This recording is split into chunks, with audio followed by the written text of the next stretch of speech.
Hello everyone, welcome back to my channel.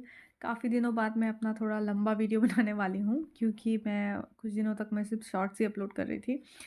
सो इस video में मैं आपको थोड़ा सा ज्ञान की बात करूँगी, मतलब कि वैसे तो मेरा हर वीडियो ज्ञान की ही बातें होती है, लेकिन इसमें आपको थोड़ा सा कॉन्सेप्ट क्लियरेंस में आपको हेल्प करेगी।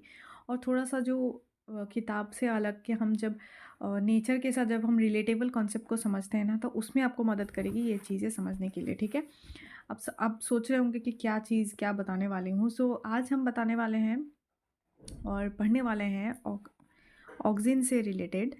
ठीक है, ऑक्सीजन, आपको पता है ऑक्सीजन क्या होता है? ऑक्सीजन एक हार्मोन है। ठीक है, ऑक्सीजन एक हार्मोन है और to be precise it is a phytohormone. So phytohormone का मतलब होता है कि जो प्लांट में प्रेजेंट होता है, और ऑक्सीजन और साइटोकाइनिन इज़ वेरी कॉमन। आपने ये कहीं पे भी सुना होगा, से इट इन। आप जब एग्डोबैक्टीरियम पढ़ते हैं या फिर कहीं और भी जब प्लांट से रिलेटेड आपको ग्रोथ पढ़ने को मिलती है, तब आपको ऑक्सीजन और साइटोकाइनिन के बारे में पढ़ने को मिलती है। So oxygen and phyto hormone है जो प्लांट के ग्रोथ को मदद करती है, उसको रूट को प्रिसाइजली रूट की ग्रोथ में ये ज़्यादा मदद करती है।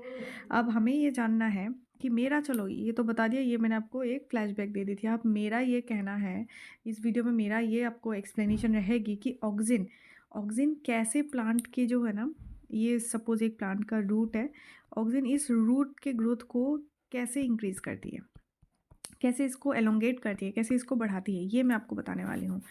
ठीक है, सो इसका एक कॉन्सेप्ट ये हो जाता है कि जब आप इसका स्ट्रक्चर देखेंगे, पिन प्रोटीन्स, और उसके बाद बहुत सारा होता है कि ऑक्सीजन आ रहा है, फिर आईएए आ रहा है, एंड देन उसके बाद साइटोप्लाज्म में एंटर हो रहा है, फिर एग्जिट हो रहा है। ऐसे बहुत सारा कॉन्सेप्ट है, लेकिन मैं आपको उसी का ही एक पार्ट है, छोटा सा पार्ट है, उसको मैं बताने वाली हूँ। ठीक है, अगर आप चाहते हैं वो पार्ट भी मैं आपको एक्सप्लेन करूँ तो काइंडली मुझे कमेंट सेक्शन में बता दें, मैं वो पार्ट भी आपको एक्सप्लेन करके बता दूँगी। ठीक है, सो यहाँ पे क्या होता है कि सपोज़ ये एक सेल है। ठीक है, ये एक सेल है, तो सेल के अंदर क्या होती है, ये हमने मान ली साइटोप्लाज्म होती है, और इसके अंदर बहुत कुछ होती है। ठीक है, बहुत कुछ ऑर्गेनली होती है। फिर ये उसके बाहर जो होती है, ये सपोज़ हमने मान लिया सेल वॉल। ठीक है, ये हो गया सेल वॉल। सो ऑक्सीजन क्या करता है ना, कि ऑक्सीजन जब उसका मतलब जब वो इधर से उधर जब ट्रांसफ़र हो रहा होता है पूरे प्लांट में, जब वो फैल रहा होता है, उसका जो ट्रांसफ़र हो रहा होता है, ट्रांसपोर्ट हो रहा होता है पूरे प्लांट में, तो वो क्या करता है, वो उसका पीएच, ये क्या करता है, साइटोप्लाज्म से ना ये कुछ H+ आयंस क्या करता है, वो सेल वॉल की तरफ ट्रांसफ़र करता है, बाहर निकाल देता है। अब इसके अंदर जो प्रोसेस है ये एक दूसरा हो जाता है। जब हम ऑक्सीजन का ट्रांसपोर्ट अच्छे से पढ़ेंगे तब हमें ये वाला मिलेगा पार्ट कि यहाँ H+ ही क्यों बाहर निकला है, ये हमें तब समझ आएगी। लेकिन फिलहाल मैं आपको बस कॉन्सेप्ट क्लियर करने के लिए बता रही हूँ कि यहाँ पे साइटोप्लाज्म से ना ऑक्सीजन क्या करता है, कुछ H+ जो आयंस होती है वो बाहर कर देता है। सो H+ आयन जो साइटोप्लाज्म में बाहर हो रहा है, वो सेल वॉल में प्रेजेंट हो रहा है। ठीक है, सेल वॉल में कुछ H+ आयंस बहुत सारा आ गए हैं। अब मैं इसको फिर से एक बार क्लियरली बता देती हूँ। तो ये सपोज़ हमारा सेल वॉल है और यहाँ पे साइटोप्लाज्म में ये सेल वॉल है।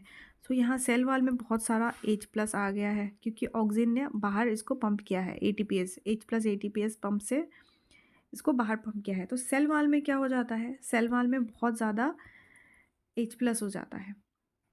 ठीक है, अब ये हम समझ रहे हैं, ये छोटा सा एक पार्ट था, सेल वॉल में H+ बढ़ रहा है। अब हमें ये, अब मैं आपको बड़ा बिगर पिक्चर में मैं आपको बताने वाली हूँ कि इसमें क्या, ये सेल कहाँ से आ रही है। तो देखिए, जब ऐसे करके ना, ये एक ऑक्सीजन का सेल है, ये एक ये एक प्लांट का सेल है, ये एक दूसरा प्लांट का सेल है। तो ऑक्सीजन क्या कर रही है, वन शूट में रही, अब वो रूट की तरफ ट्रांसफ़र हो रही है।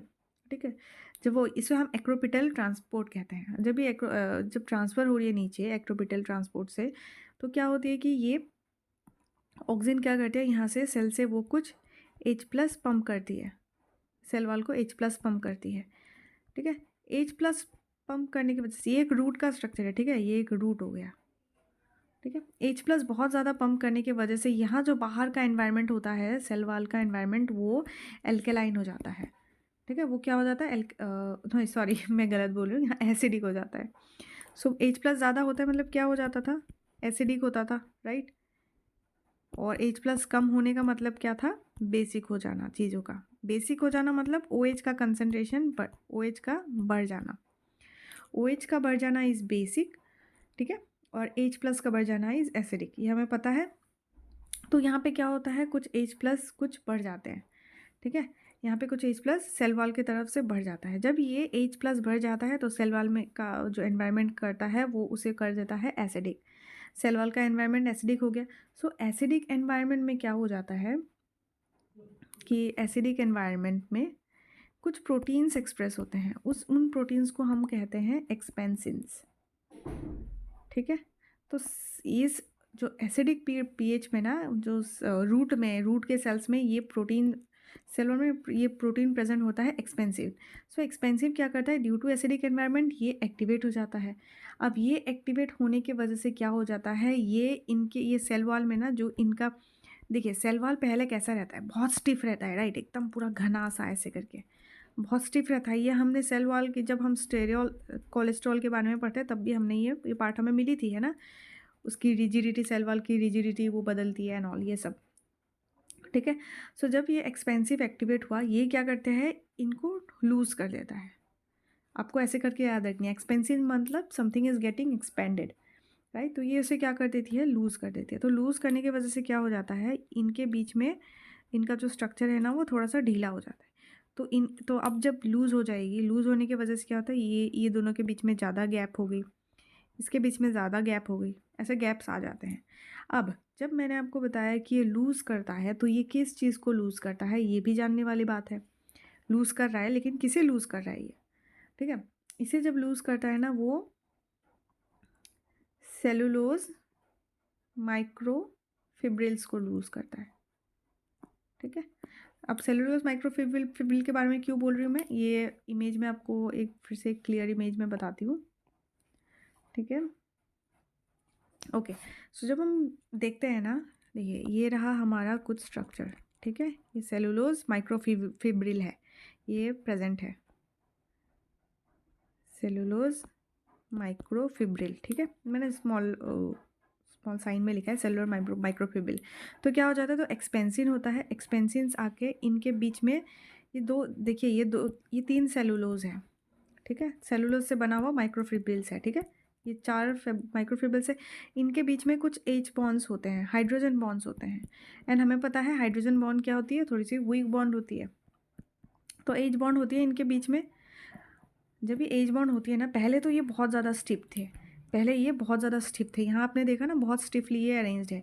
लेकिन जैसे ही एक्सपेंसिन आया तो इसने क्या किया, इनके बीच का 2 सेलुलोज माइक्रोफिब्रिल्स के बीच का जो H बॉन्ड है ना, उसे ब्रेक कर दिया। ठीक है, इसे ब्रेक कर दिया। अब इनको ब्रेक करने की वजह से क्या हो जाएगा, ये स्ट्रक्चर क्या हो जाएगा, लूज़ हो जाएगा, एक दूसरे से दूर दूर चले जाएंगे। जब एक दूसरे से दूर दूर चले जाएंगे, जो पहले ऐसा था अब वो ऐसा हो जाएगा, राइट, क्योंकि ये अभी स्टिफ नहीं है, इनके बीच को जो चीज़ इन्हें रोक के रख रही थी वो अब टूट गई है। सो ये चीज़ क्या हो जाएगी, ढीला ब्रेक हो जाएगी हाइड्रोजन बॉन्ड। तो जैसे ही हाइड्रोजन बॉन्ड ब्रेक होती है, उसके वजह से क्या हो जाता है कि सेल वॉल की जो रिजिडिटी है ना वो कम हो जाती है। ठीक है, सेल वॉल की रिजिडिटी कम हो जाती है, मतलब कि अब सेल वॉल स्टिफ नहीं रहा, वो अब लूज़ हो गया, डेट मीन्स वो अब और ग्रोथ करने के लिए तैयार है। ठीक है, सो जैसे अब मैं आपको एक एनालॉजी देके बता रही हूँ, जब आप कुछ चीज़ खा रहे होते हैं ना, पहले आपका पेट छोटा होता है, ठीक है, जब आप खा रहे होते हैं, ठूस रहे होते हैं, है ना, जब ठूसते ठूसते क्या हो जाता है, आप देख रहे होते हैं कि इसकी कैपेसिटी और बढ़ रही है। ठीक है, सो वो क्या होता है, पेट एक्सपेंड होने लगता है, उसकी इलास्टिसिटी बढ़ जाती है जब खा रहे होते हैं आप। सो ऐसे ही क्या करता है, इसकी केस होती है। तो जैसे मतलब क्या हो रहा है, पेट तो बढ़ रहा है ना, उसका साइज़ इंक्रीज़ हो रहा है, ठीक है, तो जैसे ही उनके बीच में स्टिफ करने वाली फैक्टर गायब हो गई है, तो पेट का जो साइज़ है वो बढ़ गया है। तो ऐसे ही आप बलून के केस में भी यूज़ कर सकते हैं, बलून का एनालॉजी भी ले सकते हैं। जैसे ही हमने बलून में हवा भरते गए, सो बलून का साइज़ क्या हो जाता है, वो धीरे धीरे बड़ा हो जाता है। डैट मीन्स कि बलून के जो अंदर पे जो मॉलिक्यूल्स है, उसको सरफेस में जो मॉलिक्यूल्स है वो एक दूसरे से दूर दूर जा रहे हैं, वो थोड़ा सा एक्सपेंड हो रहे हैं। और इसी एक्सपेंशन को हम जब हम बोलते हैं ना, तो उसकी रिजिडिटी बोलते हैं, एक टर्म यूज़ करते हैं इसके लिए। ठीक है, सो मतलब रिजिडिटी इसकी क्या हो गई है, सेल वॉल की जो रिजिडिटी है वो रिड्यूस हो गई है। ठीक है, रिजिड नहीं है, अब ये फ्लेक्सिबल हो गया है।